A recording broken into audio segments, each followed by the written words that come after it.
Won't you listen to reason?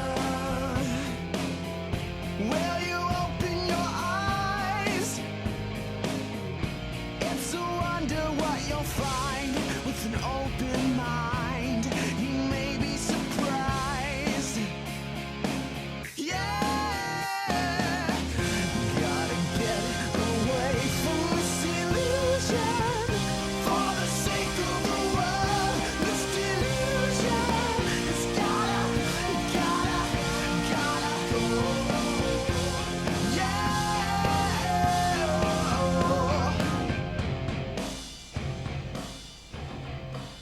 Hey everybody, welcome to the Atheist Experience. We are live. Today is Sunday, January 19th, 2014. I am Matt Dillahunty. Joining me this week, Tracie Harris. Hello. Fine. It's been like ages since we've done a show together. I feel like I haven't seen you in forever. I know. I skipped some shows, and somebody emailed last week when I was on with Jen, expressing their disappointment. It was a little troll, just expressing their quote disappointment that it wasn't you and Jen, that you and Jen needs to be the new staple and I need to go away. So, okay, cool. Also, a couple of quick comments about last week's show because we got a bunch of email about things. One of them is because we talked about brain dead is dead. I thought it'd be worth noting that yes, we're aware that death is a process and defining death is sometimes difficult, and citing a few examples of some people who were declared brain dead but later recovered doesn't change the fact that if they actually were brain dead, they would be dead in any meaningful sense. And the other thing was about, on the abortion front, I had made the comment as a matter of argument that I could grant the same rights to a fetus that I could to a 2-year-old. I'm not in the business, nor am I interested in actually giving rights to fetuses. I was making a specific point that even if we gave them both the same right to life that didn't include the involuntary, non-consensual use of somebody else's body, that wouldn't change the position on abortion at all. That's it. I wasn't saying we should start giving out rights to fetuses. But if they want to drive or stay alive, they can start expressing an interest in that, and maybe then we can reconsider. But anyway, Tracie's got some stuff to talk about today, and then we'll get to calls. This is a live call-in television program out of Austin, Texas. And you want to talk about something kind of medical-ish related too. Yeah, I'm hitting spirituality and healthcare once again. Awesome. Because it's not going away, and so we need to not stop talking about it. I started looking into arguments for it, like reading proponent arguments for it, and it just kind of gets worse and worse. But the one odd argument that I saw come up in the literature, and then actually from somebody that was involved in one of the industries, like it's nursing, medical care. We had Dr. Poole on talking about psychiatry. I mean, this is pervasive. It's not just in the U.S. It's not just in physical medical health care. It's mental health care, and I mean this push for you being a healthy spiritual being is up and coming. They're teaching it. I think one of the stats I saw yesterday was 75% of medical schools now have some sort of a spirituality in medicine like curriculum. It's kind of disturbing. Well, there was one odd argument for it. There's like a couple different arguments, and I'm going to hit the first one before I hit the odd one. The first one, just to get it clear, is that spirituality is not religion, and this would, I think, harken back to the idea of I'm spiritual, but I'm not religious. And so you've got the spirituality is not religion. The way they tend to, but not always, define the spirituality is kind of as the personality, basically. What makes you you, and what is that person that is Tracie, that is at the hub of all the things in Tracie's life. So all those things that integrate into me and make me, that's what they're calling my spiritual existence. I don't know why they picked such a crazy word to express it. I have my suspicions. A lot of people like to frame things in religious ways because it gives religion an edge. They could have just as easily, said the ego or the person, but they went with an ethereal kind of baggage-loaded religious term for whatever reason. They thought that was a good idea, I guess. So they say that it's not religious, and while that's true, if you ask them, would that include religion, they will say, well, sure, because religion is part of the spiritual. So it's part of the person, it's part of what they believe, and so of course religion is integral to that. And it's amazing how much all of the whole person topic here, when you look it up, revolves around religious practice. for so many things being integral to a human being, it's odd how much religion is the topic of spirituality in healthcare. There's some kind of muddying of the language there, because as far as I'm concerned, spiritual and spirituality are ill-defined to the point where I don't know what they mean by them most of the time. And yet, oh, well, it includes religion. Really, does it? I mean, how did you come to, have we defined anything so that we could actually understand this? Or are you just trying to stick a label on some abstract concept that we haven't demonstrated as anything real? The basic concept that they're trying to express is that human beings are multifaceted, and that we are integrated as a single unit into a multifaceted existence as a person. I mean, I understand it. There's me, the wife, me, the person hosting this show today, you know, me, the person online, me, the person at my job, me, the, you know, whatever. Me cooking, me taking care of the cats. So I do all these things that are only integrated through me. Mm-hmm. And that's what they're saying, that Tracie is the integral part of this thing that makes up her life. But which of those is spiritual?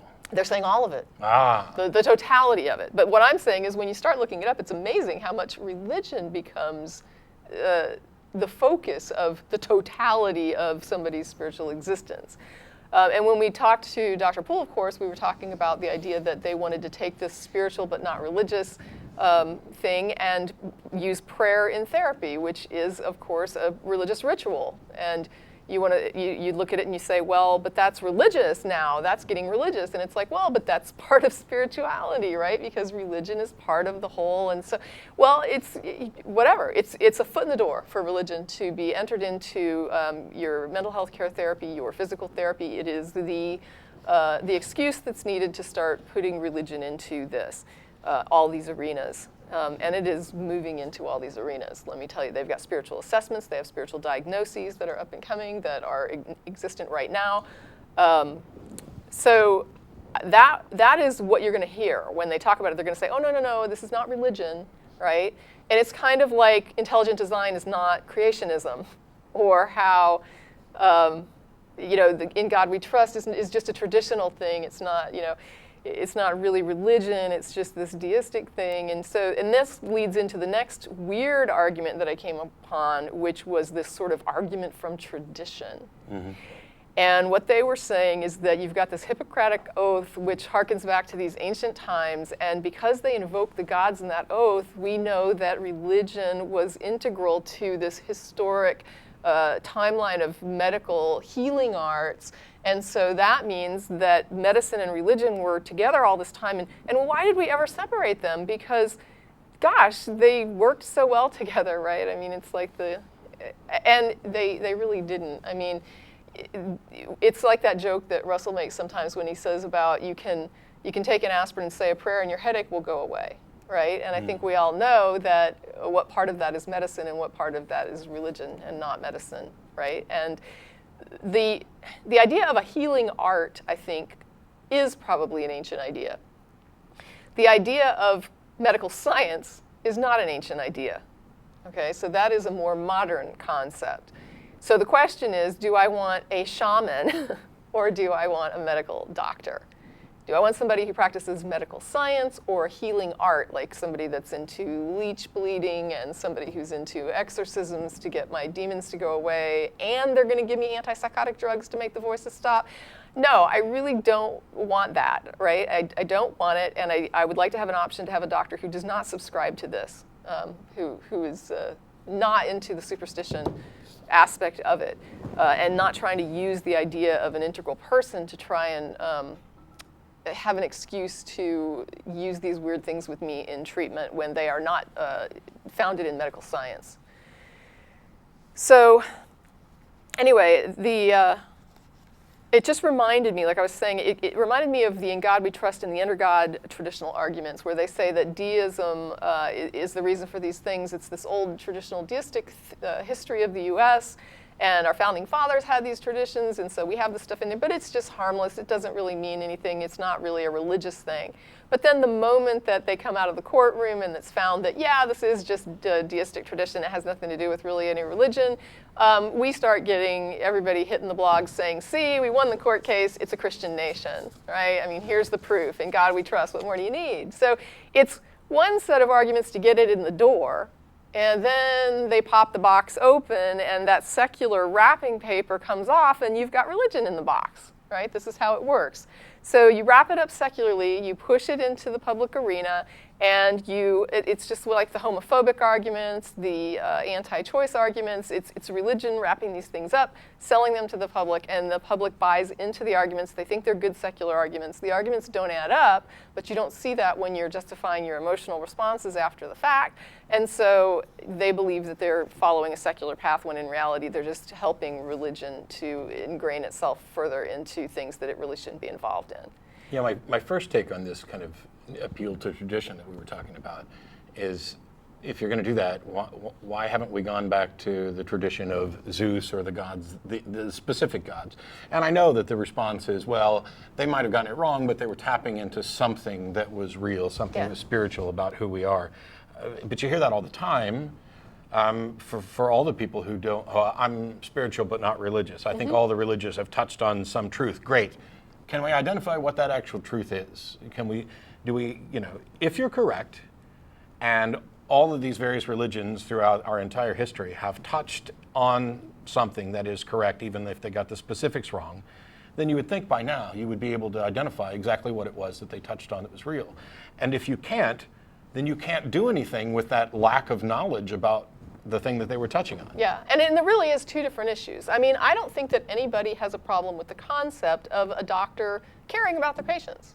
I don't think anybody thinks that's a problem, to treat them like people, to treat them with dignity, to take a couple extra minutes in your office to sort of, make sure, how you feeling, how you doing emotionally, Matt, you okay, you holding up well with this chronic illness, I mean, do you need anything else that we can provide you? Would you like to talk to the, whatever. But and that's the other thing. I mean, nobody is denying that these people should have whatever support they need, even in a religious context. Most hospitals have chaplains. Most doctors or mental health care facilities have networks of religious leaders in the community that they can reach out to if somebody needs support in their own religious community. Nobody's denying somebody access to this. There's a friend of mine got sick recently, and they had a healthcare team for him. So they had like the guy who did the radiology, the guy who did the oncology, the woman who did the x-rays, and it was all these people as a team. They didn't feel a need to have one doctor who went out and did the x-ray, who administered the radiation, it was a team. And so what is the problem with having the chaplain available if somebody wants to talk to a chaplain? Or having the religious leader on call as a referral if you get a patient who says, I feel like I'm going to die and I want to talk to my Muslim cleric. I want to talk. By all means, bring that person in. Don't tell them, no, you can't speak to your religious advisor because you're stuck in this hospital and we're not letting you out. You have to be able to bring that person in because the person is going to be distressed, the patient. And so they do have to have that access, and I think that's a fair thing, but you don't need to have a doctor administering that. You don't need to have a nurse administering that, and I certainly don't want a psychiatrist to start integrating religion into his practice with somebody who's already mentally fragile and needs help. Yeah, it kind of goes back to something I said about prayer on several occasions in the past, and to kind of get to this, I'll take a slightly different route. We know that our emotional well-being, our mental health it contributes to our physical health. We know about the placebo effect. We also know that people who have pets, can become more peaceful and derive comfort from that. It doesn't mean that the cat is doing something magical. We found a local woo-woo magazine that was making the claim that all cats purr at the same frequency, and that when they lay on you and purr, that they are directing healing energies at the part that doesn't mean that that's what's happening, even if you got to feeling better. And the same is true for a hug or sex, which releases endorphins. It can help. Massage. Yeah, anything like that. What I had said before about prayer is that is it possible that praying could save your life? Yes. And the example that I use is if somebody's trapped in a cave-in in a coal mine, the person who panics is going to use up more oxygen and die, and the person who prays and is calm and confident that God is going to rescue them has a better chance of potentially being rescued. That has nothing to do with the truth of the proposition of God or prayer. It has to do with what the effects of prayer are on a body, which is why we see similar results for somebody who would meditate or remain calm. Or if you taught somebody that their best chance of surviving that sort of situation is to remain calm and take productive steps towards being rescued and use little oxygen, that could also produce the same results. Sure. And instead, they see this and they say, oh, there's something here we can't explain. We're going to dump it all in the spiritual bucket and try to treat it that way. Why not find out what the real issue is? Yeah. And benefit. Anyway, I found some quotes while I was doing the reading. I mean, I feel sorry for my husband having to hear me so angry, but I was reading these things and getting really angry. And I started taking some notes on it because I was like, wow, these quotes really need to be shared. And you've put this up at the blog, right? This is on the blog, yeah. That's why I'm just kind of skipping through it. I'm not reading the whole thing. But this is from a paper that I'm quoting here, and I give the doctor's name and the actual paper. She's actually got a lot of papers, and not surprisingly, she's an advocate for spirituality and healthcare who is somehow affiliated, I think, with Baylor. No shock there. But this quote from one of her papers that was advocating spirituality and healthcare said, proselytizing by clinicians or dismissing patients' spiritual or religious beliefs is unethical under all circumstances within the clinical encounter. No problem there. I would agree with that 100,000%. Forcing a patient to share his or her beliefs or values is also discouraged. I can't help but notice that is discouraged. It's not unethical in all circumstances, and it is not forbidden, all right? So they're saying that I can be forced as a patient to share my beliefs and values with my doctor. I wonder if this is just like sloppy language. If you're publishing for your medical community, I think you've read through it. This wasn't like somebody posting at a blog, and this wasn't in blog comments, or this was somebody publishing for their professional peers. And so I think they probably put some thought into the words that they used. I'm going to hold them accountable for the verbiage that they use when they're publishing professionly At a in minute, formal they need context. to submit some take sort of responsibility clarification for it. So forcing a patient to share those values isn't forbidden, it's just discouraged. And I was just wondering what circumstances should I be forced to disclose to my doctor that I'm an atheist? Like, when should I have to tell him that?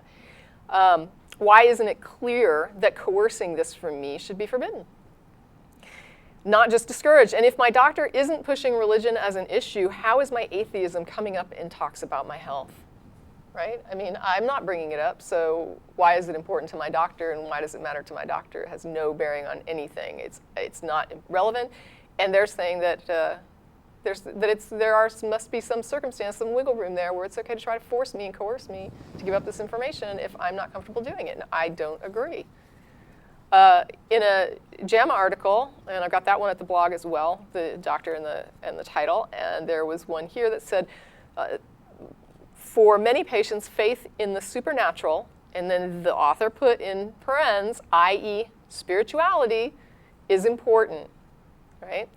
In health and, in parens especially, and in illness. So they're equating spirituality with supernature. Now, this is not me. This is an advocate for spirituality in healthcare that posted in JAMA, who said that the supernatural is what they consider to be this spirituality. Now, a lot of other people will say that that's not what it is. And I think this goes back to kind of what Matt was talking about as far as get your stories straight. Because when I'm sitting here and I'm getting nervous that you're pushing religion and supernature and superstition into the clinical framework, and you're telling me you're not, then you need to get a handle on people like, Dr. Fossarelli, publishing and saying that this is supernature and that it's okay to have this in the clinical setting, because that's not okay. And if that's not what spirituality means, then you need to get your stories straight. Although, to be fair, if we're going to go with the specifics of what was written, what they're saying there is that for many people, faith in the supernatural is important. Right. And it may be the case that for many people, their faith in the supernatural is important. But when it comes to diagnostics, I don't know how that, they haven't described how that fits in. Right, but still, what I'm pointing out here, though, is they say faith in the supernatural, literally then they parens, that is spirituality. And then I go to somebody else and say, you're talking about promoting a Right. supernatural ideology in your in a clinical setting, and they respond and say, no, no, no, we're not talking about supernature, we're talking about just a holistic view of a person. Well, how come I'm going to JAMA and finding this? Then this was a really disturbing one. This was a Dr. Mary Elizabeth O'Brien. She's also quoted at the blog, and I looked her up because she was involved in research that led to spiritual assessments and somehow connected to the spiritual distress diagnosis that's in nursing.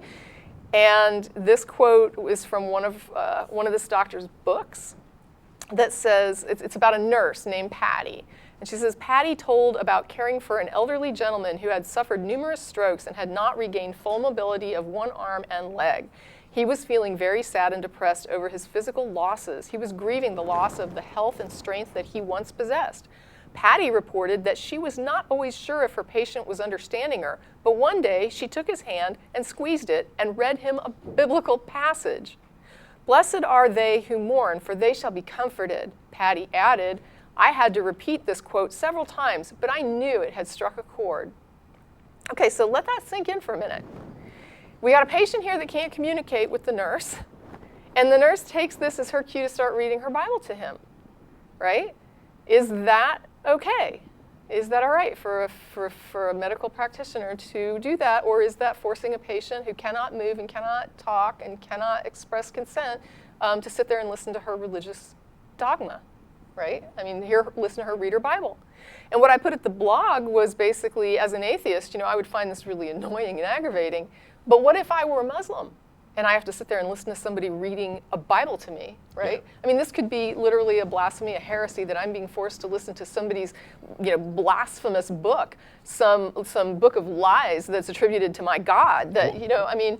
What if the nurse sat there and read the Satanic Bible to them? What if I was reading you Dawkins' God Delusion because I felt like, no, you don't do this. You don't do this. It's not acceptable. Now, I'm going to be fair to the story, and I will point out that it turned out later that the patient was all right with it. I'll acknowledge that. My question, though, is without knowing that the patient was all right with it, was it okay to just make that assumption without being able to know until after the fact that your assumption is correct? To start just inflicting your religious views onto somebody that cannot speak, how is that acceptable? And that story is told in the book as like a positive, happy story. And so my question is to the nurses out there who advocate spirituality in healthcare, do you advocate that? Is that okay? Because you've got somebody writing saying that this is perfectly acceptable. Yeah. So when I'm talking about spirituality in healthcare and I'm saying that I have concerns about it, I have concerns about it based on what the people who advocate for this are saying. And doing. Right? Yeah, and saying that's happening, right? This to me is a breach.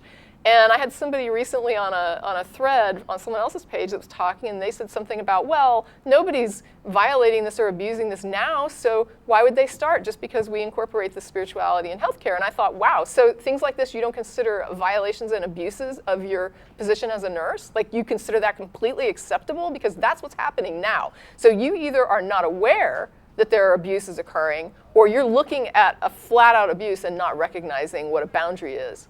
So this is important stuff, people, and I want you to hear it, and I want you to share this information, and I want you to get these articles and start looking this up, because this is a nightmare, right? So find out about it, because when you walk into your doctor's office and they require the spiritual assessment for you, just like your every other medical history, unless it's an emergency, shocked. walk out and let them know why you're walking out. Yeah, this is ridiculous. Yeah. So that's my rant. Cool. It's all at the blog. The better information, the links to the articles, like everything you want to see for yourself, and if I'm telling the truth. And if they haven't, I think there's a link that they can put up to the blog down there, but we'll go ahead and get started with some calls. Bobby in Los Angeles, how are you? I'm okay. How are you, Matt? Pretty good. Yeah, I spoke with you maybe over a year ago. A lot has happened to me since then. I lost a family member. Oh, I'm sorry. Yeah, I mean, it was difficult for me to even give you a call today, to gain the confidence, because we didn't quite get to talk about. Well, my problem is a lot of times when you ask me a question, I can't give you the good answer right away. I think of the answer like after the show, because I'm not experienced with this. It's not something I do every Sunday, It's just when I stop and think about life, then that's when I start to ask these questions. And so it seems that probably one of the best things to do is, if you can't come up with a response, just say, let me think about that and get back to you. And go off and think about it and take notes and call back when you have an answer. Right. So what did you have? Because I'm not very trained. I mean, since I spoke to you before, and I'm not Jonathan. Just a shout out to Russell. I'm Bobby from Los Angeles. Okay. And the guy from the chat room, Boy Cake. Hi, Boy Cake. I'm Rio. Yes, I spoke to you. So the reason why I'm calling is because we live in a country that is amazing. I think people have freedom of religion and freedom not to practice a religion, but it's not so simple. It's not. It comes down to this clash, and it becomes this frontier. I think this war almost sometimes when we bounce these ideas, and it's coming down to, is there a God or is there no God? So every time when I say I'm going to call about God, it always comes down to the same thing: is there a God or is there no God? Now, yeah, go ahead. Tracie wants to ask you something. Yeah, Bobby, I just want to ask you something. yes. Are you aware that you can have your personal, private religious beliefs and just not engage with people if you don't want to? Yeah. So Yeah, what do I you do, mean when you say that you think there's this war going on? I mean, don't you think that the people that are engaging in the debate are voluntarily engaging in that debate?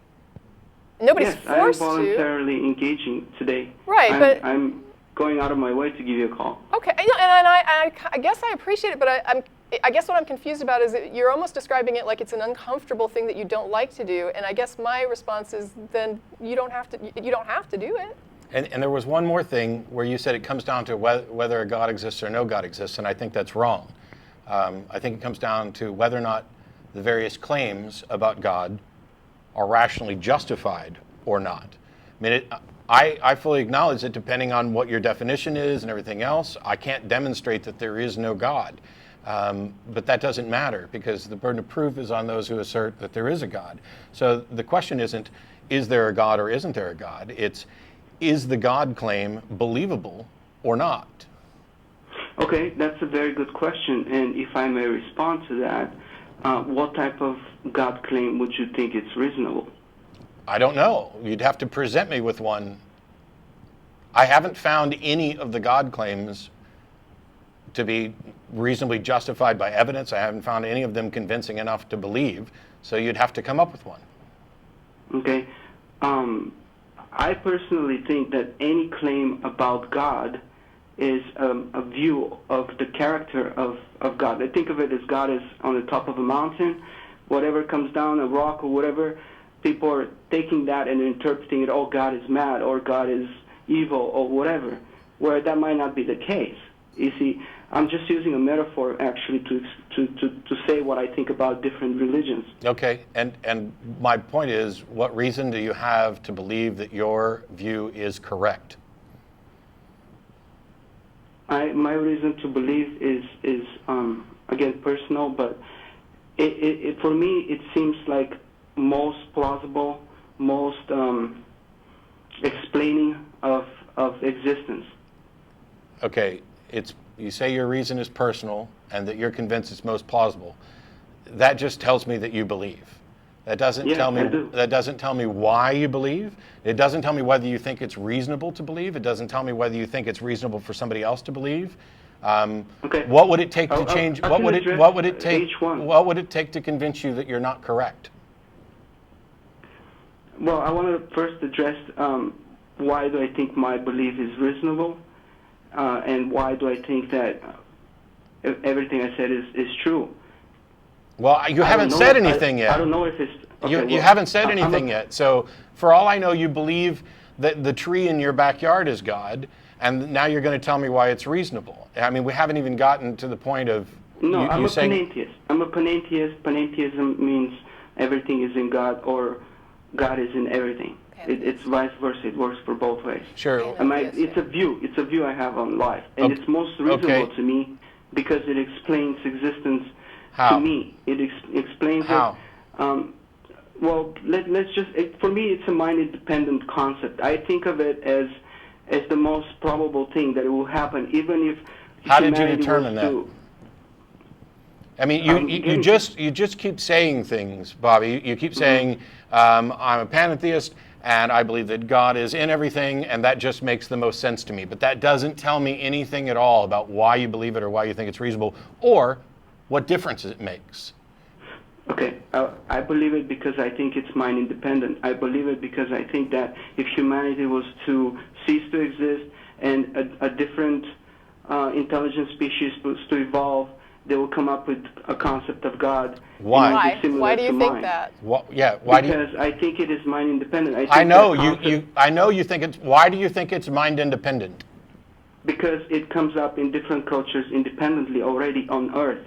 It has come up in thousands of years of populations. That's not mind independent. geographically- That is directly contingent upon minds. The fact that different minds have come up with similar concepts does not mean that there is something true that they have discovered.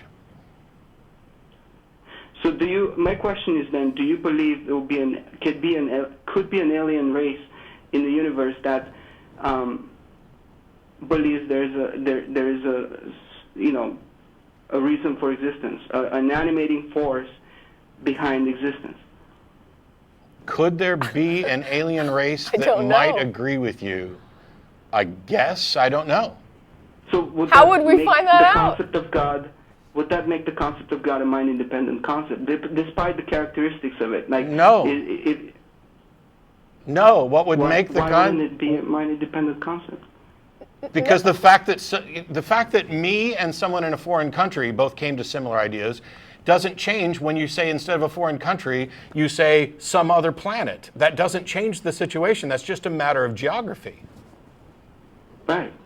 It is a matter of geography, but Correct. And because so if people are not connected to each other and they come up with the same idea, that idea, like gravity, should be something that exists and it's mind independent.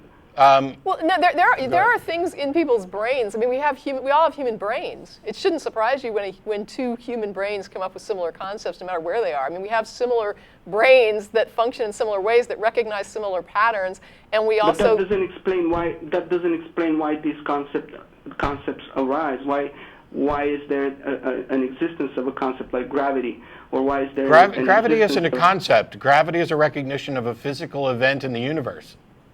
Okay, well. That's what he's saying God is. Okay, demonstrate it.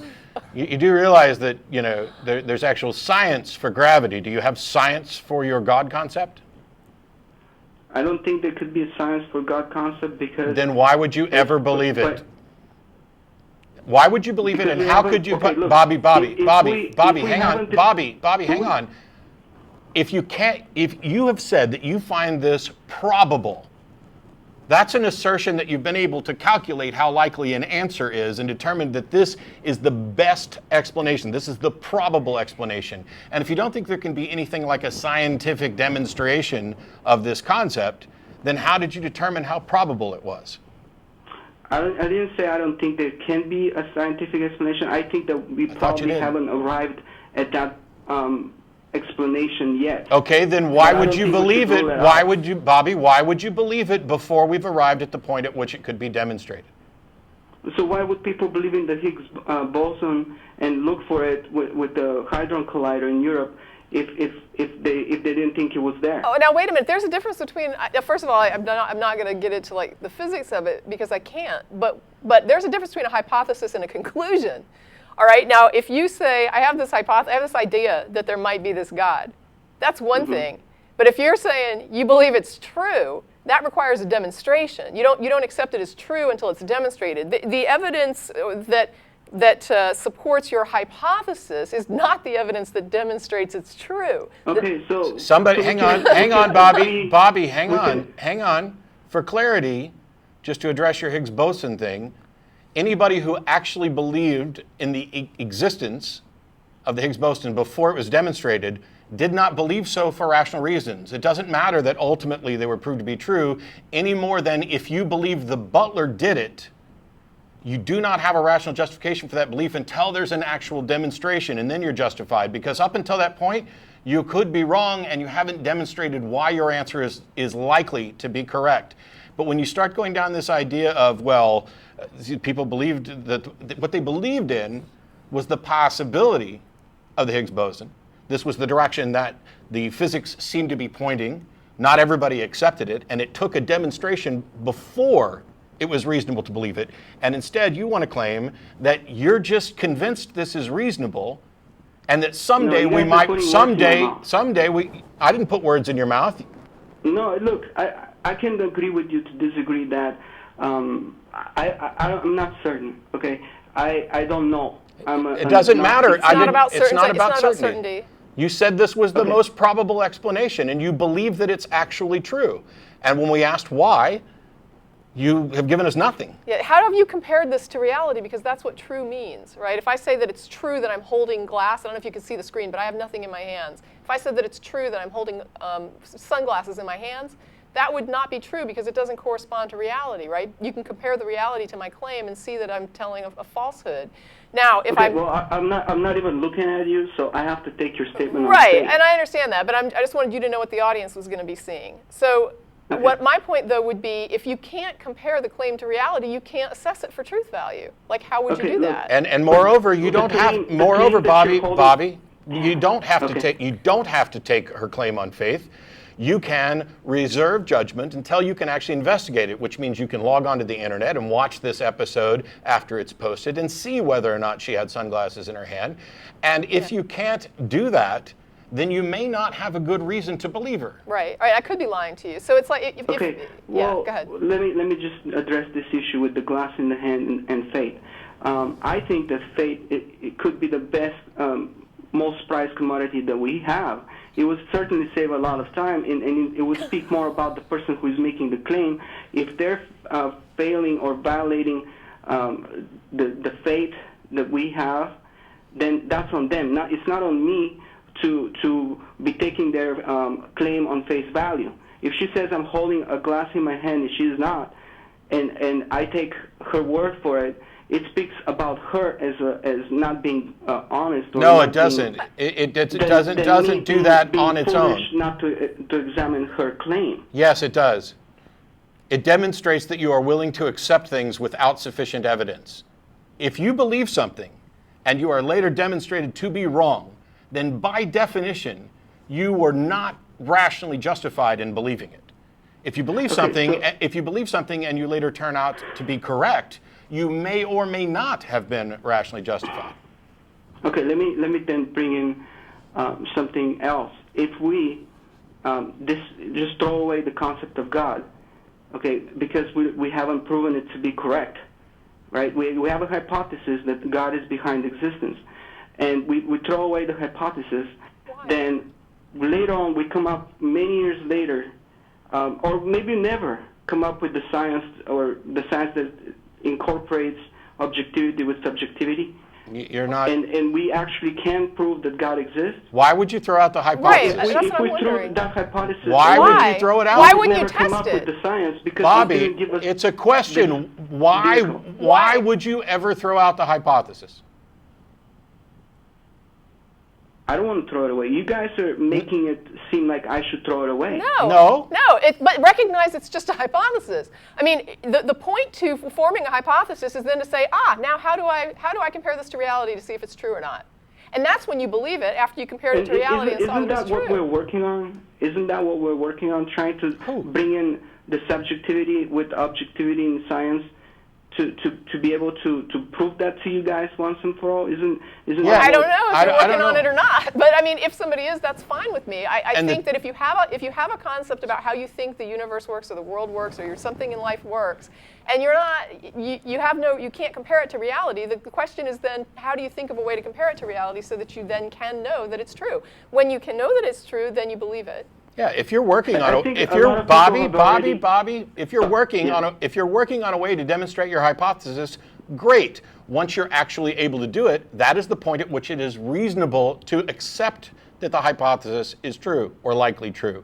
Until you can actually, Bobby. I don't think it's reasonable for people to say that it's ridiculous what people believe.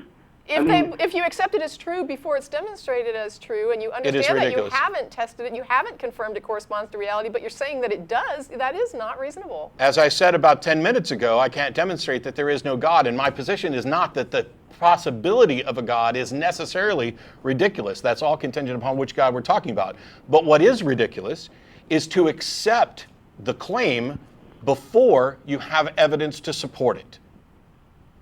Okay, so in a sense, you do believe that there might possibly be a God. I don't know. You haven't defined a God other than to say God is in everything.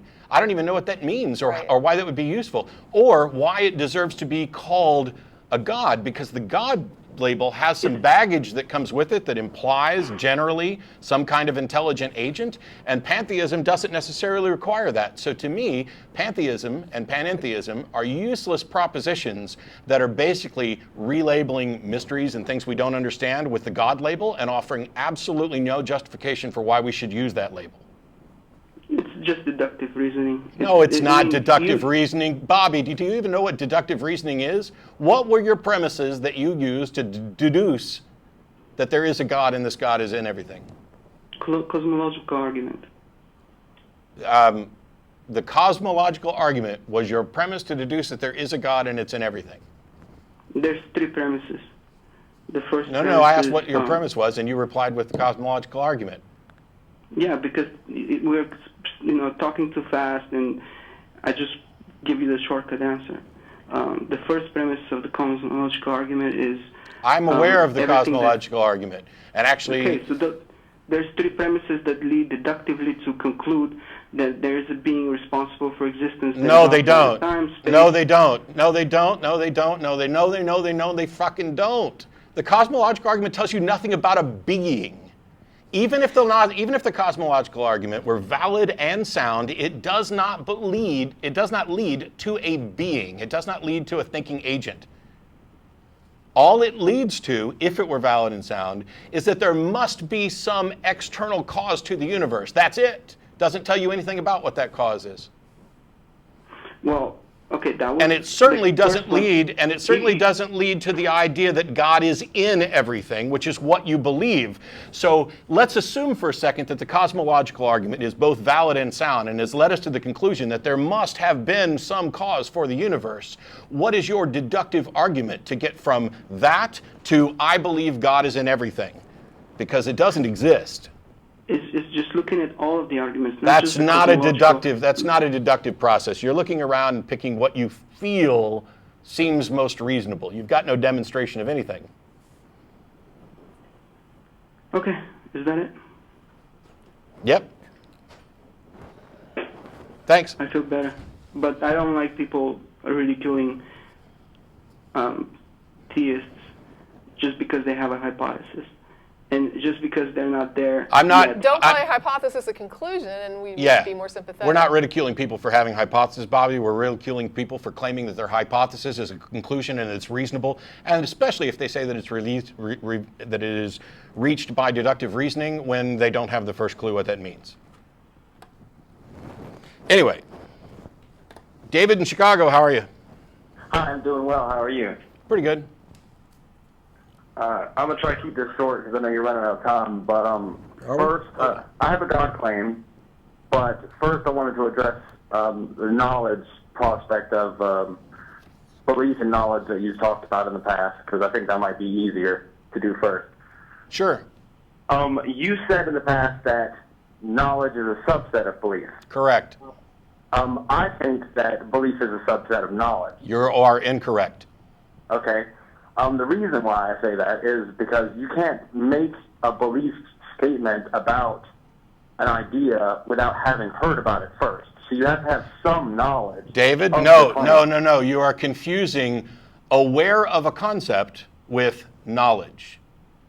That's not what knowledge means. Typically in philosophy, the definition, or one of the most accepted definitions for knowledge, is justified true belief. And what I'm saying, I even drew it out on a little card here. I don't know if they can actually zoom in, but so this is set theory. It's a little circle. The big circle has a B in it for belief. That's all the things that I believe. And then there's a little circle in there of all the things that I believe. There is some subset of things that I consider to be knowledge. What you're claiming is that there is a subset of things that I consider to be knowledge, but I only believe some portion of that, which is simply wrong. It's a misunderstanding of what we mean when we use the term knowledge. All right. There's a difference between knowledge of and knowledge that. Okay, so you could say, if you were using, I guess, sloppy language, you could say that it's both, like, you have to have knowledge of the claim, and then you can make a belief statement, and then make a knowledge-based statement after the belief. So, once again, you are you're confusing the subjects, basically. Can I just say, these terms have meaning within epistemology. And if you went into an argument with somebody about epistemology and you started to use the definition that you're using, they wouldn't understand what you're talking about. Okay, I thought that one would be quicker because I figured there might have been some misunderstanding of the language. The God claim, if I could jump over to that real quick. Sure. If your definition of God is boiled down, I know you said it with the last caller that the God label has baggage. Now, I don't think that's absolutely necessary. I mean, yeah, of course it does have baggage, but it's not necessary to have baggage. It's not automatically along with it. It's not necessary that the term has to mean something It has that to we mean can communicate something or it between means people. nothing. I mean, if God means something different to everybody, then it is now a useless term to use in conversation. The purpose of words is to communicate ideas, and therefore, if you're going to use a term, it's got to carry some baggage with it if it's a useful term at all. Otherwise, it's indistinguishable from absurdities and nonsense. Okay, so if I gave you a few identifiers for what a God would be, we could start from there. Yeah, because when you started talking, you talked about my definition of God, and my definition of God is irrelevant because I'm not proposing that a God exists. I'm evaluating propositions about gods, and they're all different. Right. Okay, so what I would consider a God is something that would be a life giver. I don't know what that means. Like my mother was a life giver under some usage of that term, that you're being very vague. Yeah, that in conjunction with the other ones that I'm about to give.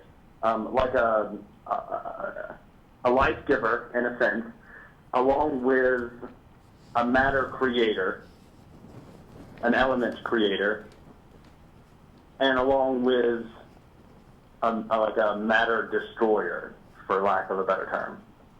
Okay. How did you come to the conclusion that these were the descriptions of God? Is this just arbitrary? And I guess I don't know what makes you think that these are viable. Well, they're not. I mean, it's not, as far as I'm aware. I mean, when I think of a God, these are the things that I personally, I mean, I have no real validation to it because I'm just a guy, but with my understanding of what a God would be, these things would qualify at the very least. Well, then, like, for example, would something like Venus be a god?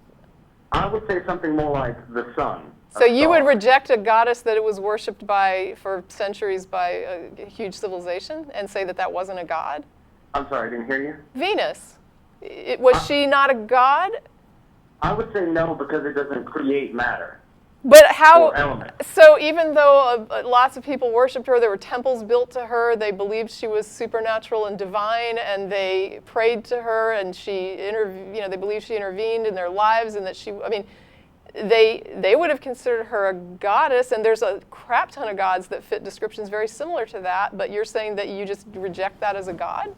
Well, I would say that the rituals have nothing to do with the actual, the actual demonstration of the god's power. Well, there's no demonstration of a god's power. What I'm saying is, with Venus, there were huge numbers of people in an area that considered that concept a valid concept of a divine being. Why wouldn't she be? Why would they be? You're basically saying that they are wrong in their concept, and I'm having trouble understanding how we would determine that. I would determine that they were wrong in their concept by saying that the entity that they were thinking it wasn't actually what it was. I mean, Venus doesn't create anything. It doesn't provide any life energy.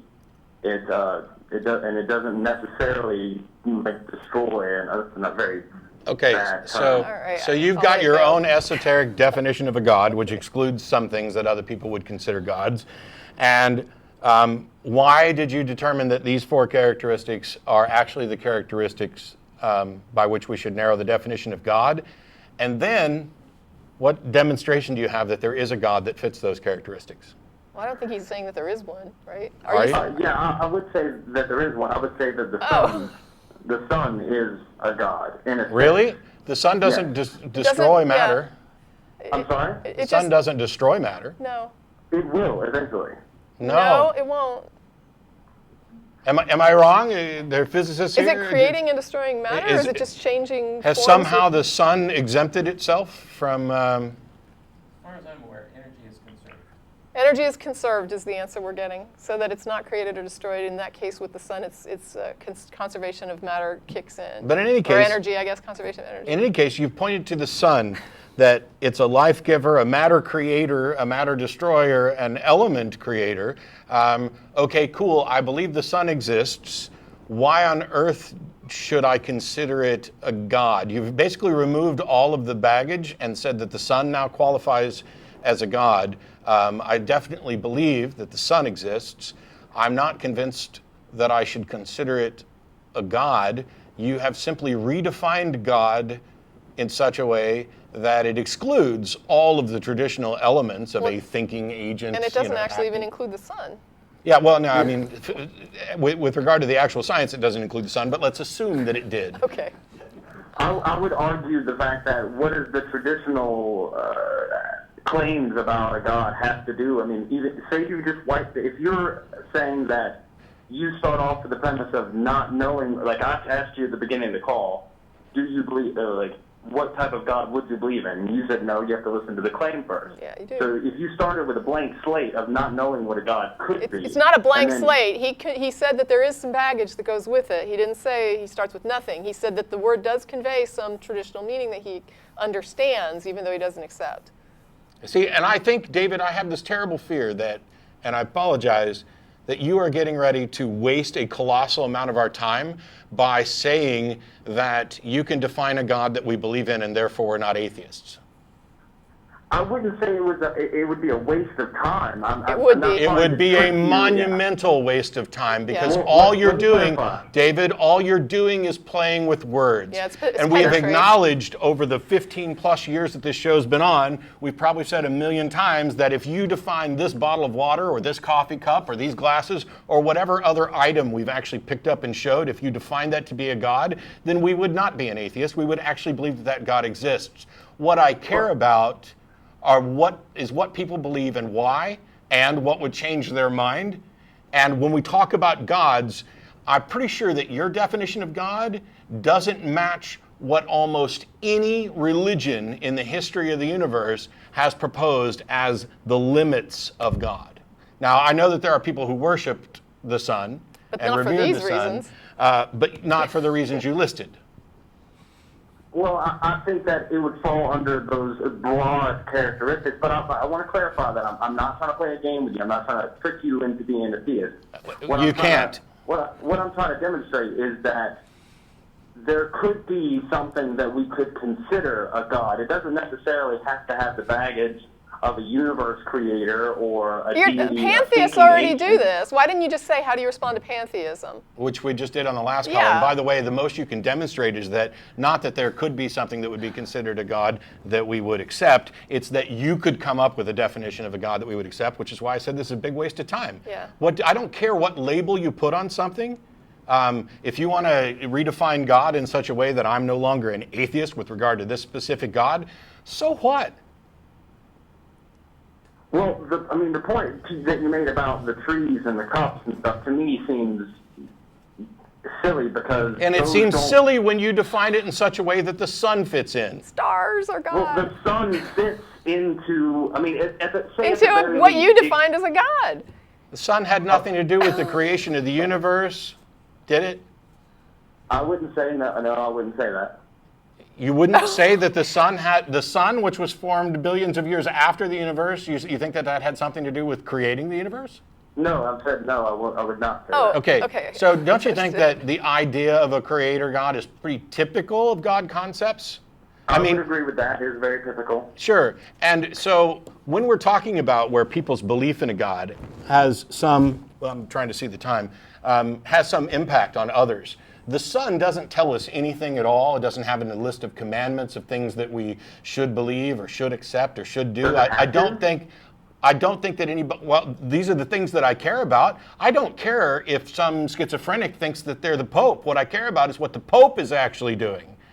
And what you're doing is the rough equivalent of pointing to a schizophrenic that thinks he's the Pope and trying to make this seem just as valid as the actual Pope, because I don't accept that he's a messenger of God either. The difference is there are people who do see the Pope as a messenger of God and act on behalf of what the Pope says. Are there people that do see the sun as God and attempt to legislate their beliefs about the sun upon others, infringing upon their basic rights? Are there people who are trying to rewrite the science books based on their heliocentric version of a God? No. Then why the hell should we care, and why did we waste time on the call? Because you educated me. Thank you. And that's good enough, legitimately. Yeah, I'm a big, this, you can let him go, that's fine. Thanks, David. Yeah, thank you. Thank you. I'm a big advocate of direct communication. Yeah. If you have a question you want to ask, if you have something you want to say or assert, just call up and blurt it out. Let's hear it, because you don't have to be clever. You don't have to try to come up with something. Just say what you mean. Just be direct and just communicate honestly and directly with us. And believe me, it'll work much better. It goes a lot quicker. Yeah. Yeah. Yeah. But anyway, John in Stone Mountain, Georgia. How are you? Hey, I'm fine, guys. How you guys doing? Sure. We only got a couple minutes left, so if you can be quick, and we apologize for making it late. Definitely. No problem. I appreciate it, guys. I'm trying to be quick. It's a lot I want to discuss with you guys, but I'll go right into it. Quickly, I'm considered an atheist also. I noticed that we atheists are also considered skeptics. Not all of them. Usually leads to, not all of us, most of us, or at least in general. But which normally leads to, of course, atheism. But I see that as we can understand that majority of the world is religious, whether we want to put it all in one box with, all the main religions and, Sure. of course, the others that Anyhow, as far as I'm watching videos of you guys doing, you talk about conspiracy theories, of course, the main. You got like 30 seconds. You got to get to it quicker. Okay, basically, I just want to know, as far as conspiracy theories, do you believe after all this time, do any of them spark your interest or even show any skepticism in your mind to say, hey, maybe this is considerably true to this day, after all you've seen over the past years? Is it possible that some conspiracy theories are true? I don't know. Yeah, based on your own observation, based on what you've witnessed so far. I don't really know how to answer that, other than to say I'm not convinced that they actually are true, except for the ones that have been demonstrated to be true. Okay, that's fair enough. Which is a broad question, but anyhow, I do appreciate you guys, and we'll call back next time. Sure. And hopefully we can have more time. But thank you. Yeah. Thanks, John. We can do after All right, show bye-bye. if we want.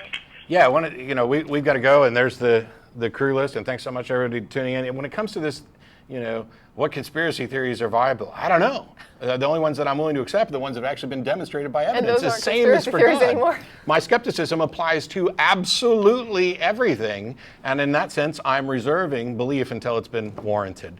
And on that note, we got to let you go. Thanks, Tracie. And don't forget about the spirituality and healthcare stuff. It's important. It is.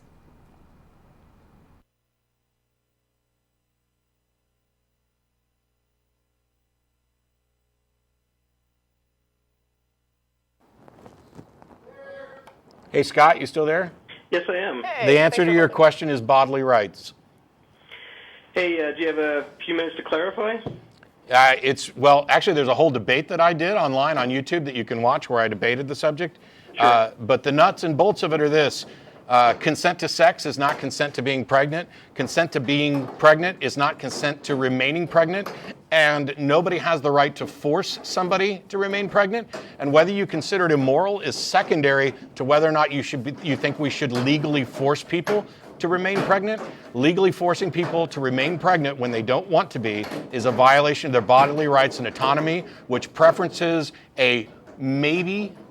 which preferences the fetus over an actual living person and grants to the fetus rights that we do not grant to actual living persons. If there's a 2-year-old who will die if their mother does not hook up and filter their blood or donate a kidney, we have no legal right, and we should have no legal right to force her to make that sacrifice. And under that same ruling, we should not be able to force someone to stay pregnant. Because we've got this kind of privileged view in the modern world of that, oh, it's just pregnant. Everybody gets pregnant. It's no big deal. That's false. It's non-trivial, and it changes a woman's physiology forever. Plus, if they decide that they don't want to continue this, that is their right. So would you be in favor of completely unrestricted abortion rights? Like they have in Canada? You wouldn't be in agreement with the current U.S. law? I am generally in agreement with the current U.S. law because generally late-term abortions are actually C-section deliveries.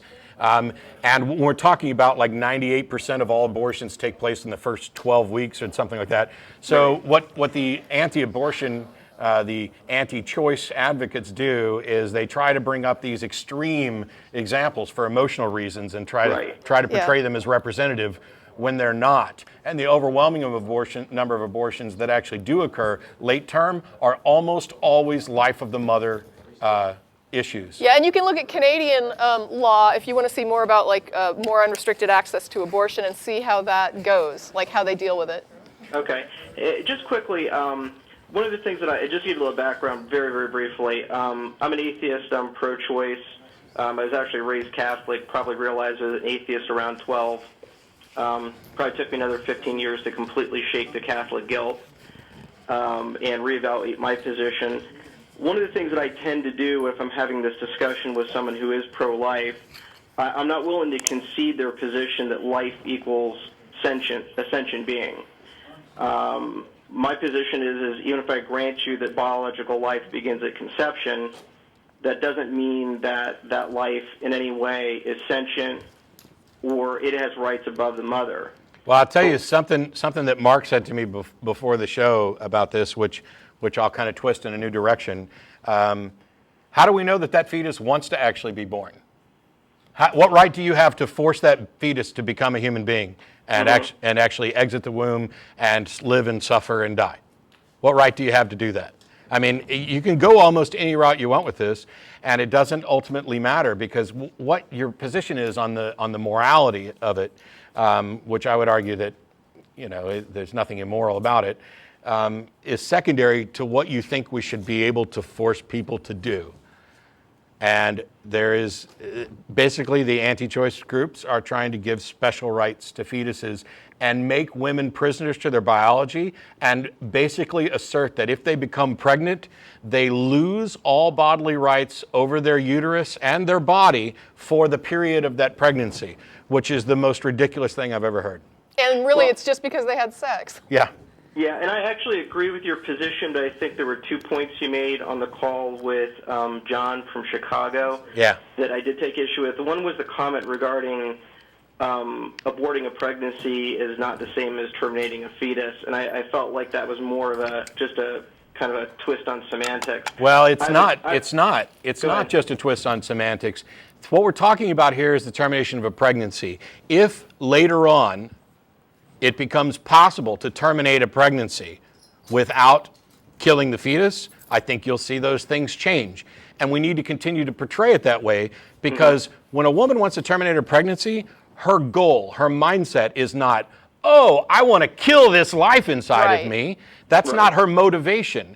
And it does us a great injustice to portray that is her motivation by simply saying, oh, we're going to kill a kid. Yeah, it's kind of like when somebody that's ethical vegan argues that you eat meat because you like to hurt animals. Yeah. And it's like, no, that's not why people are eating meat, right? They're not even thinking generally about that. And to portray somebody, they'll say a lot of times like, that if you eat a steak, you're just as bad as somebody that beats their dog to death. And it's like, no, those are two one is a psychopath and one is a normal omnivore. You know, there's a normal psychology at work here that is the person eating the steak, and there's a very abnormal and malicious psychology at work, which is the person who kicked their dog to death. And in the sci-fi realm, if you gave me an option of bacon that actually tasted like bacon, that was synthetic and produced in a Star Trek, what the hell's the name of it? Yeah, that food thing. Replicator, and it tasted the same, and no animals were harmed in it, that'd be enough for me to actually stop eating pigs. But that's the same thing I'm talking about when we change the nature of how you can go about terminating a pregnancy. Right. Hey, one just critical comment. Sure. I know you guys are pressed for time if you're going to meet after the show, so I do appreciate you taking the call.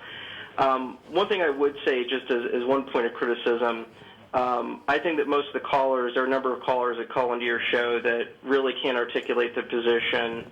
They're just, basically regurgitating dogma to you.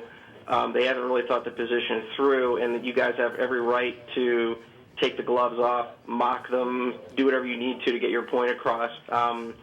But I felt, maybe John had called in before, and there's a backstory I don't know. John had called in many times before, and we even received email asking us to never let John call in again. But I don't care if it was John's first call. If somebody is going to flatly contradict themselves and then deny it, they're no longer engaging honestly in debate, and I'm going to point it out, and the call is going to end. So for the people who thought I was too rough on John, I disagree, but everybody's entitled to their view of it. And I actually felt he would have been better off actually arguing that we do grant special rights, at least under the current U.S. law, to unborn after a certain period based on viability. And I think that's where most of the decisions come down to, is viability of the unborn. Yeah, and to me it's interesting because viability, I do understand the legal reason to say that viability is when you have to start taking the rights of the fetus into consideration. I don't, though, understand how viability results in the fetus gaining the right to use somebody's body without their consent. That's when it kind of, where I lose the train. I think that, and the law, hang on, so the law on this is something that I generally agree with, which is if somebody is pregnant and they are not actively taking legal steps to terminate the pregnancy, then I think that they are enacting a responsibility to that fetus. And so if they're, taking all kinds of drugs and taking actions that are going to result in a deformed, broken, brain damaged fetus at the termination, then I think that they are responsible to that fetus that becomes an individual. But that is a consideration of the special facts about the biology here, and that you have agreed to not terminate your pregnancy.